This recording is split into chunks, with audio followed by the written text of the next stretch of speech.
નમસ્કાર દર્શક મિત્રો, આપ નિહાળી રહ્યા છો એસ લાઈવ ન્યૂઝ બુલેટિન। નજર નાખીએ અત્યાર સુધીના મુખ્ય સમાચારો પર। ગુજરાતમાં ઠંડીથી મૃત્યુ થાય તો રૂપિયા 2 લાખની સરકારી સહાય મળશે।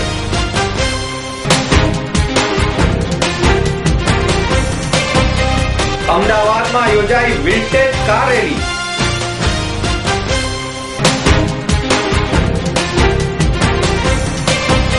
મેટ્રો ટ્રેન પ્રોજેક્ટમાં તંત્રની ઢીલી નીતિ, વેન્ડરોને નથી ચૂકવાયા નાણાં। અમદાવાદમાં બ્રેસ્ટ કેન્સર જાગૃતિ માટે યોજાઈ મેરેથોન।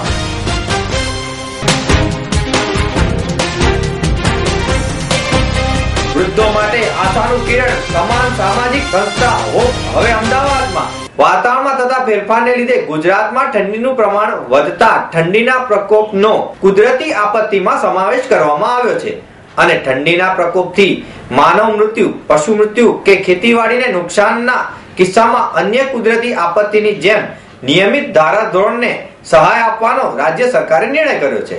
આ અંગેનો એક જીઆર બહાર પાડીને તેને તાકીદે અમલ કરવા ઠરાવવામાં આવ્યું છે। સરકારના મહેસૂલ વિભાગ દ્વારા બહાર પડાયેલા આ જીઆરમાં જણાવાયું છે કે રાજ્યમાં વિવિધ પ્રકારની કુદરતી આપત્તિઓ જેવી કે પૂર, ભૂકંપ, સુનામી, વાવાઝોડું, દુષ્કાળ વગેરેને કારણે થતા નુકસાનના કિસ્સામાં સહાય આપવામાં આવે છે, જેમાં ઠંડીના પ્રકોપનો કુદરતી આપત્તિમાં સમાવેશ કરી સહાય આપવાનું ઠરાવવામાં આવ્યું છે। હેરિટેજ વીક અંતર્ગત ગુજરાતના vintage and classic car club દ્વારા વિન્ટેજ કાર રેલીનું આયોજન કરવામાં આવ્યું હતું। આ રેલીનો પ્રારંભ એલિસ બીચ જીમખાના ખાતેથી કરવામાં આવ્યો હતો। આ rally town hall, Nehru bridge, Delhi Darwaza, Shahibag, Ashram road, Usmanpura, Mithakhali ફરીને સ્પોર્ટ્સ ક્લબ ખાતે પહોંચી હતી। રેલીમાં એસ્ટિન, આર્મસ્ટ્રોંગ, બેન્ટિક, Cadillac, Chevrolet, Dukes, Morris, Rolls Royce અને ફોર્ડ સહિતની કારો જોવા મળી હતી। મેગા વેન્ડર વેલફેર એસોસિએશન દ્વારા metro link express for the Gandhinagar Ahmedabad company limited પ્રત્યે નારાજગી વ્યક્ત કરવામાં આવી છે।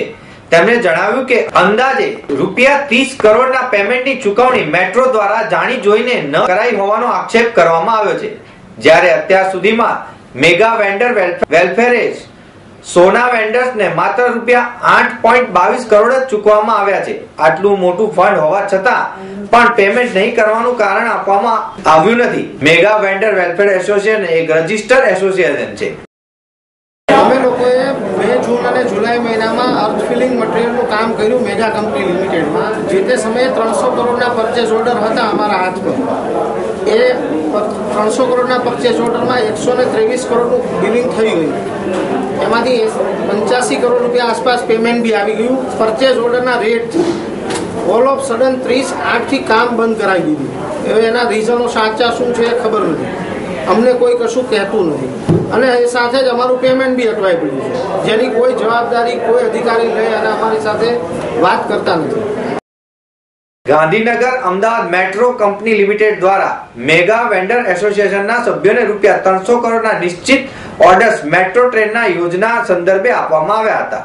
આ ઓર્ડર્સના કારણે MVWO ના સભ્યો દ્વારા સ્વાભાવિક રીતે જંગી રોકાણ કરવામાં આવ્યું હતું। આમ આટલા રોકાણ બાદ પણ તેમને મેટ્રો પ્રોજેક્ટ માટે નીકળતા નાણાં તંત્ર દ્વારા ન ચૂકવાતા આ વેન્ડરો મુશ્કેલીમાં મુકાય તેવી પરિસ્થિતિ સર્જાઈ છે।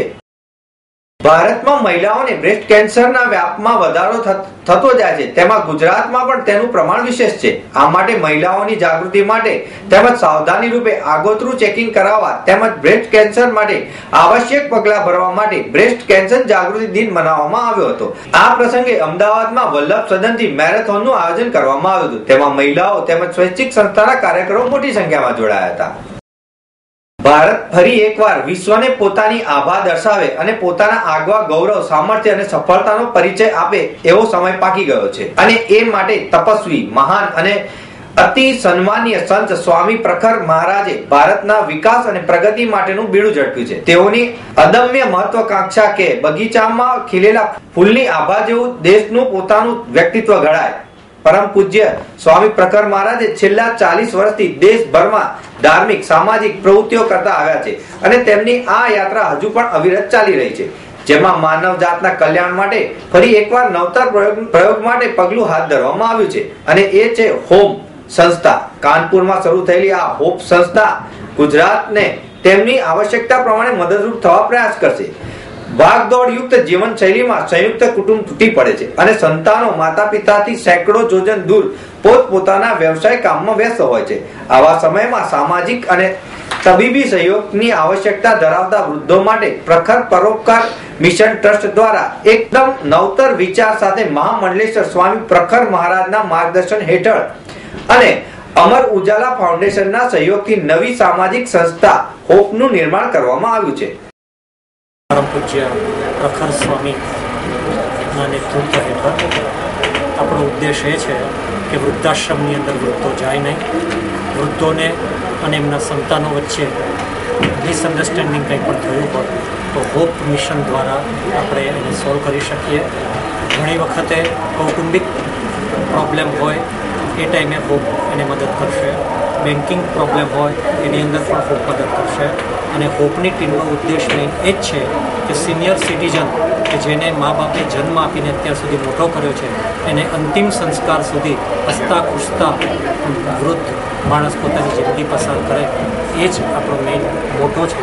અને એના માટે જ હોપનું ઉદ્ઘાટન આજના શુભ દિવસે પ્રારંભ થયું છે. કાનપુરની અંદર 6 મહિનાથી હોપ બહુ સુંદર મજાનું ખીલી ઉઠ્યું છે અને સ્વામીજીનો અખડ પ્રયાસ એ છે કે ટૂંક સમયની અંદર 1 વર્ષની અંદર તમામ સિટીઓની અંદર હોપ પ્રસરે. આની અંદર બહુ ઇમ્પોર્ટન્ટ છે કે હેલ્પિંગ ઓલ્ડ પીપલ એવરીવેર. તો જે વૃદ્ધ લોકો છે એ લોકો માટેની સંસ્થા છે. એક વસ્તુ ક્લિયર કરવાની જરૂર છે આ તબક્કે કે આ ઓલ્ડ એજ હોમ નથી, ગઢાનું ઘર નથી, સિનિયર સિટીઝન હોમ નથી, પણ એક વૃદ્ધ લોકોને કેવી રીતે એમના ઘરની અંદર જ માન સન્માન મળે, એમના ઘરે જ એમને રિસ્પેક્ટ મળે, એમના છોકરાઓનું કાઉન્સિલિંગ થાય, એમના છોકરાઓને એક લિંક બને, એક કડી બને અને કડીના માધ્યમ દ્વારા એ લોકો જ્યાં સુધી એ લોકો જીવે છે, જ્યાં સુધી આનંદમય જીવે, વ્યવસ્થિત રીતે એમનો ઉપયોગ થાય, એન્ટરટેનમેન્ટ થાય, સાધના થાય, સંસ્કૃતિ થાય, છોકરાઓ પ્રત્યે એમનો પ્રેમ થાય, એવી કાઉન્સેલિંગ થાય ત્યાં આગળ. અને કોઈ મર્યા પછી એમનું પ્રોપર ક્રિમિનેશન થાય, દાહ સંસ્કાર પ્રોપર થાય. એક પ્રશ્નનો જવાબ કદાચ આપ પૂછ્યો તો જવાબ આપી દઉં છું જે છે કે શું આ કોઈ પર્ટિક્યુલર વર્ગ માટે છે? તો આ કોઈ વર્ગ માટે નથી. આ હિન્દુ, મુસ્લિમ, શીખ, ઈસાઈ કોઈ બી વ્યક્તિ હોય, કોઈ બી એજેડ હોય, પર્ટિક્યુલરલી આ જે ફોકસિંગ છે જે એજેડ પીપલ માટે છે એ બધા આનો લાભ લઈ શકે છે. અને કોઈ બી સમાજના લોકો હોય, કોઈ બી ધર્મના લોકો હોય, કોઈ બી રીતે પૈસાદાર વ્યક્તિ હોય કે ઓછા પૈસાદાર વ્યક્તિ હોય, એની કોઈ અહીંયા મહત્વતા નથી. અમર ઉજાલા ફાઉન્ડેશનનો આ નવતર વિચારને અમલ મૂકવા માટે સહયોગ સાંપડવા બદલ ટ્રસ્ટે ફાઉન્ડેશનનો આભાર માન્યો હતો. હોપ દ્વારા જરૂરિયાતમંદ વૃદ્ધોને તમામ પ્રકારની માનવીય સેવાઓ 24 કલાક પૂરી પાડવામાં આવશે. સંતાનો હજારો કિલોમીટર દૂર હોય અને વૃદ્ધોને જે કોઈ મદદરૂપ જરૂર પડે ત્યારે તેને કોઈ પણ સ્થિતિમાં કટોકટીના સમયે તબીબી સહાય સહિતની સુવિધા પૂરી પાડવામાં આવશે. આ માટે હોપને માત્ર એક કોલ કરવાની જરૂર રહેશે. આ સંસ્થા તાલીમબદ્ધ મેનેજર્સ, નર્સ, કમ્પાઉન્ડર, એટેન્ડન્ટ્સ અને સર્વિસ વોર્ડરને સમર્પિત ટીમ ધરાવે છે. આ સેવા જેઓ ખર્ચ ઉઠાવી શકવામાં સક્ષમ છે તેઓ માટે ચાર્જેબલ રહેશે અને જેઓ ખર્ચ ઉઠાવવા માટે સમર્થ નથી એવા વૃદ્ધો માટે આ નિઃશુલ્ક રહેશે. તો મિત્રો આ હતા અત્યાર સુધીના મુખ્ય સમાચારની ખાસ ગતિવિધિ માટે આપ નિહાળતા રહો એસ લાઈવ ન્યૂઝ બુલેટિન. નમસ્કાર.